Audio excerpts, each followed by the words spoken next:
ಕರ್ನಾಟಕ ಪ್ರಾದೇಶಿಕ ಕಾಂಗ್ರೆಸ್ ಸಮಿತಿ ಕಾರ್ಮಿಕರ ಘಟಕ ರಾಜ್ಯಾಧ್ಯಕ್ಷರು ಹಾಗೂ ಬಿಡಿಎ ಸದಸ್ಯರಾದ ಶ್ರೀ ಪುಟ್ಟಸ್ವಾಮಿ ಗೌಡರು ಬಳ್ಳಾರಿಯಲ್ಲಿ ಎಂಪಿ ಚುನಾವಣೆ ವೀಕ್ಷಣೆಗೆ ಮುಗಿಸಿಕೊಂಡು ತೆರಳುತ್ತಿದ್ದ ಸಮಯದಲ್ಲಿ ಕೂಡ್ಲಿಗೆ ಶಾಸಕರ ಕಚೇರಿಯಲ್ಲಿ ಅಚಾನಕ್ ಆಗಿ ಭೇಟಿ ನೀಡಿ ಪತ್ರಿಕಾಗೋಷ್ಠಿಯನ್ನು ಕರೆಯಲಾಯಿತು.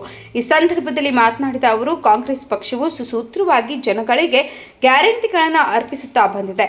ನಮ್ಮ ಪಕ್ಷವು ನಿಷ್ಕಲ್ಮಶವಾದ ಪಕ್ಷ ಎಂದರು. ಹಾಗೂ ಎಂಪಿ ಅಭ್ಯರ್ಥಿಯಾದ ತುಕಾರಾಂ ಅವರು 2 ಲಕ್ಷ ಲೀಡ್ನಲ್ಲಿ ಗೆಲ್ಲುತ್ತಾರೆ ಎಂದು ಭರವಸೆ ನೀಡಿದರು. ಕನಿಷ್ಠ ಕರ್ನಾಟಕ ರಾಜ್ಯದಲ್ಲಿ 20 ಸ್ಥಾನಗಳನ್ನು ಗೆಲ್ತೇವೆ ಎಂದರು.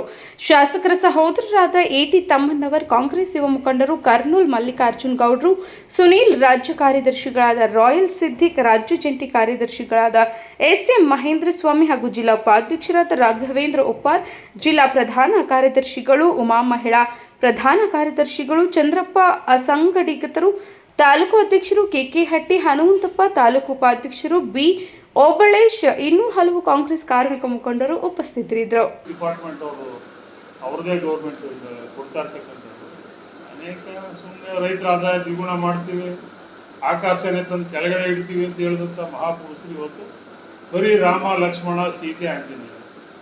ಆಮೇಲೆ ಮೋದಿ ಗ್ಯಾರಂಟಿ. ಏನು ಮೋದಿ ಗ್ಯಾರಂಟಿ? ನಾವು ಹೇಳ್ತಿದ್ದೀವಿ 1 ಲಕ್ಷ ಕೊಡ್ತಿದ್ದೀವಿ, ರೈತರ ಸಾಲ ಮನ್ನಾ ಮಾಡ್ತಿದ್ದೀವಿ, ಇನ್ಶೂರೆನ್ಸ್ ಕೊಡ್ತಿದ್ದೀವಿ, ಈ ಥರದ